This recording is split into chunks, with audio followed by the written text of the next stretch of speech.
Selamat pagi saudara-saudariku yang terkasih dalam Yesus Kristus. Kita berjumpa lagi dalam renungan harian Jalan Hidup Katolik. Selamat mengikuti.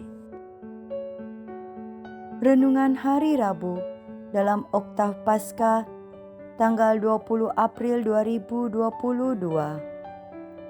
Sekitar tahun 166 sebelum Masehi, Yudas Makabe memimpin bangsa Yahudi melawan kekuatan asing yang menyerbu ke negeri Yehuda.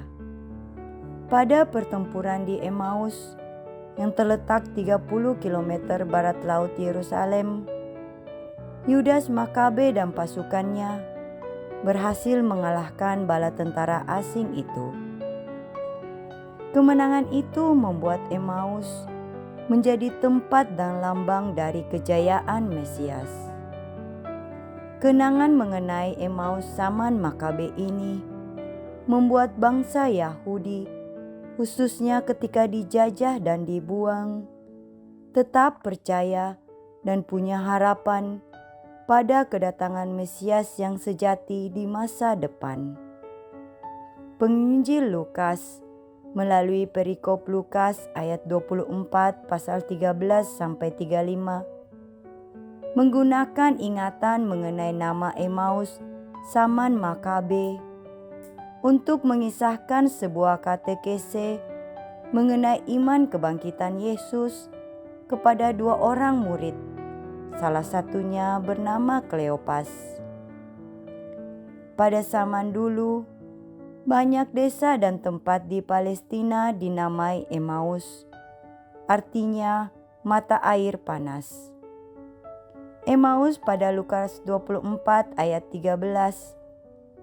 Sekarang namanya Abu Gos atau Kiryat Yearim, adalah sebuah dusun yang terletak 11 km sebelah barat Yerusalem.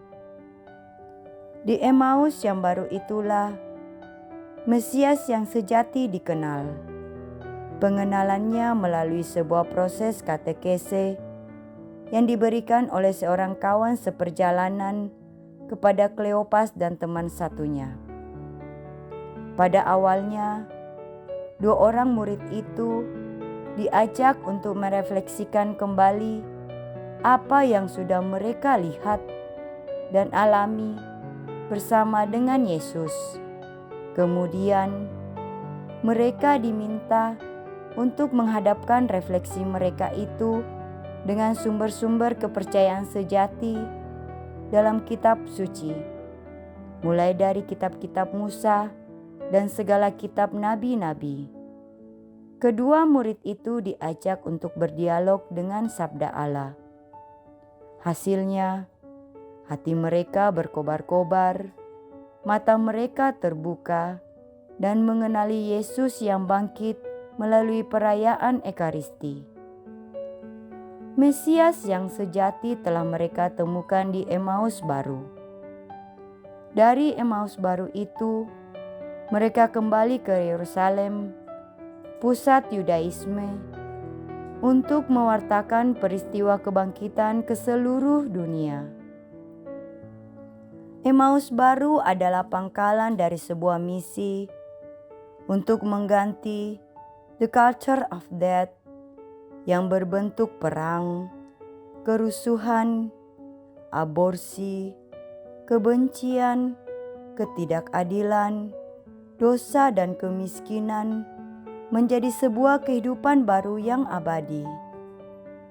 Melalui kebangkitan Yesus, kekuasaan the culture of death telah dikalahkan. Paulus mengatakan, sebab Kristus sesudah ia bangkit dari antara orang mati, tidak mati lagi. Maut tidak berkuasa lagi atas dia, sebab kematiannya adalah kematian terhadap dosa. Satu kali dan untuk selama-lamanya, dan kehidupannya adalah kehidupan bagi Allah. Bagi kita manusia, Wujud kemenangan itu harus dilakukan lewat proses katekese Emmaus, di mana dialog dengan sabda Allah dan Ekaristi menjadi inti utamanya. Mustahil ada evangelisasi yang benar tanpa kitab suci dan Ekaristi. Terima kasih. Kita baru saja mendengarkan renungan harian Jalan Hidup Katolik. Semoga segala aktivitas kita hari ini mendapat bimbingan dan penyertaan Tuhan serta berkat Allah yang Maha Kuasa. Dalam nama Bapa dan Putra dan Roh Kudus. Amin.